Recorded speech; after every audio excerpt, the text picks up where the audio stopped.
Innal ladzina kafaru biayatina sawfa nuslihim nara. Orang-orang yang selalu ingkar dengan petunjuk-petunjuk kami, kalau ada kata kafar, ini bukan menunjukkan orangnya. Awas, hati-hati. Bukan menunjuk orangnya, tapi pada perilakunya.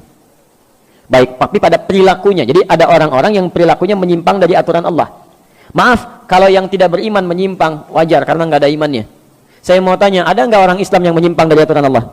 Ada. Diajak sholat susah, dengar azan marah-marah misalnya, diajak ngaji ngajak berselisih, bisa terjadi itu ya, ada. Nah, kalau ada orang-orang seperti ini, tiba-tiba banyak amal salahnya, sedikit amal solehnya, di akhirat nanti timbangan amal salahnya lebih banyak, amal solehnya sedikit, dimasukkan ke dalam neraka.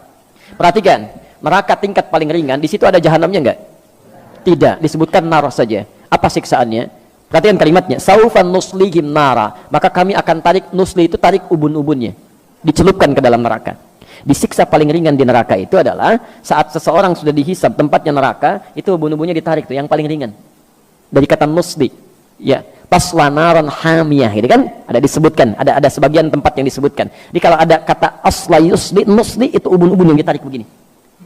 Maaf Pak ya, puncak kemuliaan manusia itu ada di mana ya? Di kepalanya. Makanya kalau ada orang-orang kan mau diseret dalam urusan dunia untuk merendahkan dia, kepalanya ditarik kan? Saat kita ingin bersujud kepada Allah, kita turunkan kepala kita untuk menunjukkan bahwa ini puncak penghambaan yang paling tinggi. Maka ketika di akhirat nanti, maaf kalau dalam urusan dunia Anda pernah diseret, yang tahu cuma teman dunia saja. Anda diseret di Bekasi misalnya, sama orang-orang yang tidak berperkemanusiaan, diseret kepalanya, yang tahu cuma orang Bekasi. Tapi saat Anda diseret misalnya di akhirat nanti, itu dibuka semua alam langit dan bumi melihat Anda. Ini rupanya manusia ini, diseret di bawah tuh, ubun-ubunnya ditarik begini. Ya.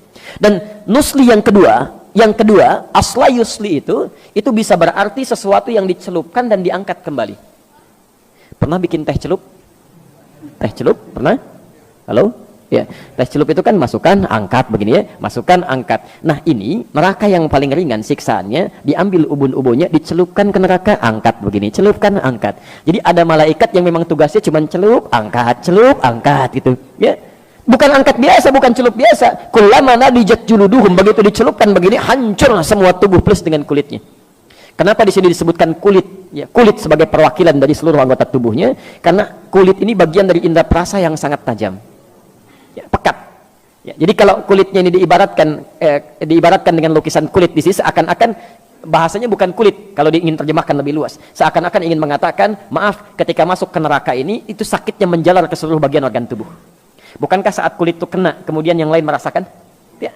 Maka kata Allah, saya akan buat rasa nih, ketika dicelupkan semua organ tubuhnya merasakan. Jelas ya? Tapi nggak sampai situ, gitu hancur semuanya. Ya, perhatikan, baddalnahum juludan ghairaha, diangkat lagi, sembuh lagi. Celupkan, hancur lagi. Angkat, sembuh lagi. Baik, informasi saja. Satu harinya sama dengan, tahu dari mana? Tahu dari mana 1000 tahun? Baik, Quran surah ke-32 itu kan? Ya, surah ke-32 itu kan saja yang kita bacakan dalam setiap Jumat itu kan, baik dari ayat kelimanya itu, fi yaumin kana miqdaruhu alf sanatin mimma ta'udun. Dalam seharinya malaikat naik hitungannya sampai dengan 1000 tahun. Sehari sama dengan 1000 tahun.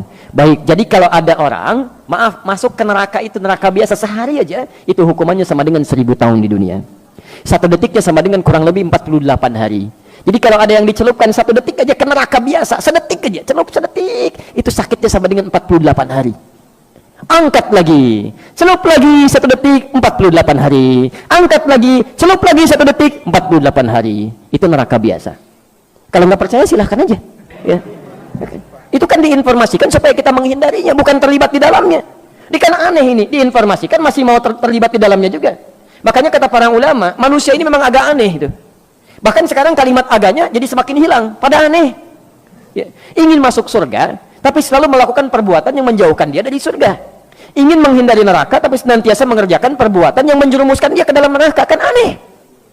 Sudah sadar akan meninggal. Bapak Ibu, ada yang tidak meninggal di sini? Ya, akan meninggal. Kapan meninggalnya? Ya, bisa terjadi kapan saja. Hari ini mungkin. Nah, ini yang paling aneh, sudah tahu akan meninggal dan kapan saja bisa terjadi, masih bermain-main dalam kehidupannya. Dan masih sempat berbuat maksiat gitu.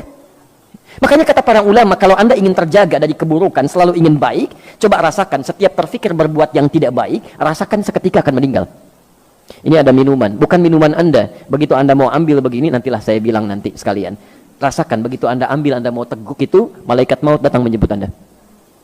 Itu insya Allah akan selalu dijaga, Pak.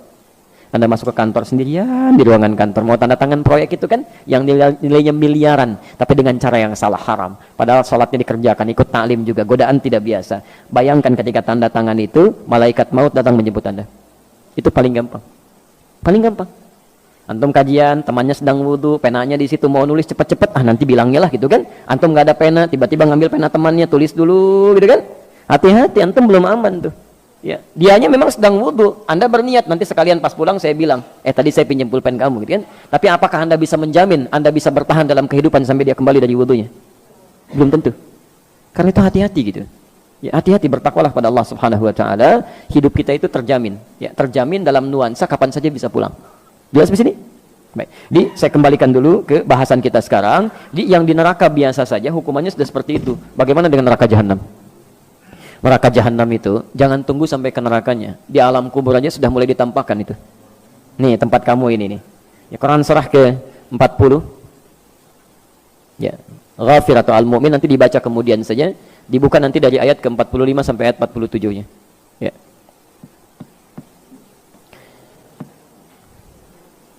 Naru yu'radu 'alaiha ya ghuduwwan wa 'ashiyya. Di neraka ditampilkan kepada orang-orang ini di setiap pagi dan petang. Setiap waktu neraka aja dikasihkan pada dia tuh. Tampilkan.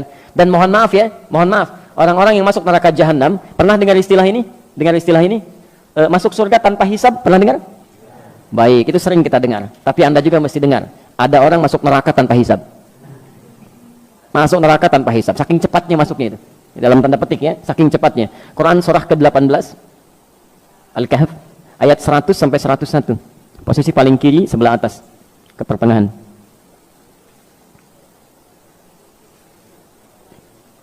Jadi orang-orang yang masuk neraka ini yang cepat sekali, seakan-akan nyaris tanpa hisab, yang masuk itu bukan neraka biasa.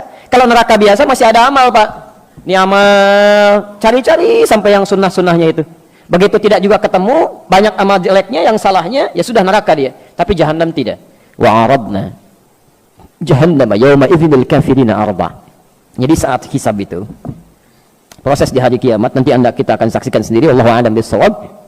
Saat orang mulai melihat, ya, maaf ya, ada orang yang cepat melewati sirat tuh, cepat langsung masuk ke surganya. Bahkan dari sejak menerima kitabnya, ada yang dari kanannya senang luar biasa. Ada yang mohon maaf di belakang punggungnya, ada dia merasa ketakutan luar biasa. Tiba-tiba ada orang-orang yang tegangnya luar biasa. Saya nanti di mana ya? Kitab saya di kanan atau di kiri atau di punggung di belakang saya. Tiba-tiba ayatnya turun. Udah, kamu nggak usah banyak mikir deh. Tempat kamu di sini nih neraka jahanam, nanti langsung masuk aja. Ya, capek kalau dipikirin juga. Wa aradna jahannama yauma idzil kafirina arba. Pada saat itu ketika orang sibuk memikirkan hisab, kami tampilkan pada golongan ahli neraka jahanam. Tempat kamu akan di sini. Nggak usah banyak mikir, nanti langsung ke sini aja. Udah bayangkan tuh. Siapa orang-orang ini? Ayat 101-nya. Ternyata bukan cuma kafir di sini, bukan cuma orang tidak beriman saja. Ada orang-orang beriman yang sulitnya luar biasa. Alladzina kanat a'yunuhum fi ghita'in an dzikri. Yaitu orang-orang yang matanya ya, sulit sekali mendapati petunjuk saya. Sulit digunakan ingat kepada saya. Kalimat zikir itu segala kegiatan yang mengingatkan kita kepada Allah. Wa kanu la yastati'una sam'a, bahkan telinganya sulit dengar itu. Ada orang sudah mengatakan Islam, dengar azan Allahu Akbar, Masya Allah. Ada orang masih telat, yang ini masa malah marah-marah. Kenapa azannya dekat rumah saya? Oh, Masya Allah. Yang jadi masalah, kenapa rumah Anda dekat dengan suara azan?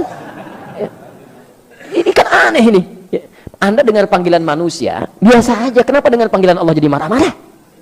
Coba, Anda, Pak Ibu sekalian, ini kan ditujukan untuk orang yang sholat, bukan untuk saya. Wah, Masya Allah, gitu kan. Anda pernah ke bandara? Pernah ke bandara? Halo? Di airport ya? Baik, ada panggilan di situ? Baik, panggilan siap-siap, panggilan pesawat nomor sekian. Maaf, kadang-kadang yang dipanggil Anda atau orang lain? Ya, pesawat Garuda dengan penerbangan sekian siap-siap, padahal Anda mau naik batik misalnya. Yang dipanggil orang lain, tapi kan Anda nggak marah. Kedengaran Anda juga, suaranya kencang juga gitu kan? Maaf teman-teman sekalian, kenapa panggilan dunia orang biasa-biasa saja, panggilan Allah bisa pada sewot tuh ya? Kan pada aneh orang-orang ini. Ya. Nah, tapi yang paling indah adalah dipanggil lewat panggilan, belum mau datang juga. Saking sayangnya Allah, ini yang paling indah. Allah itu tidak akan membiarkan seorang hamba kembali ke akhirat kecuali dia telah mendapatkan petunjuk sampai ke puncaknya. Kalau telinganya nggak bisa dengar, barangkali matanya masih mau lihat. Dia nggak mau ke masjid, belum ke masjid, tiba-tiba diperlihatkan di depan matanya orang mulai berangkat. Dari orang dewasa, anak kecil, orang sudah mulai masuk ke masjid, dia masih betulin mobil, begini gitu kan. Mulai lewat, Pak, Assalamualaikum, Waalaikumsalam. Ah, nggak dilihat juga begini. Lewat, sampai anak kecil, Om, masjid yuk. Udah nanti Om nyusul, Masya Allah, ke masjidnya enggak gitu kan. Nah, orang-orang seperti ini yang sulit diingatkan saat di dunia, itu bahkan langsung disebutkan, udah, neraka jahanam. Neraka jahanam kalau dia tidak bertobat selama hidupnya.